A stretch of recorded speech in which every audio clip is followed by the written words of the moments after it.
பரிசுத்தம் காத்திட பலன் தந்திடும், பரிசுத்தம் காத்திட பலன் தந்திடும்.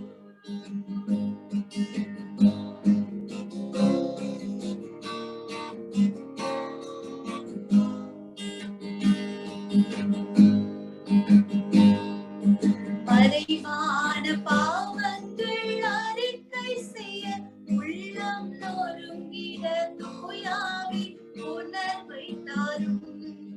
மறைவான பாவங்கள் அறிக்கை செய்ய உள்ளம் நொறுங்கிட தூயாவி உணர்வை தாரும். அறிவில் பெரும்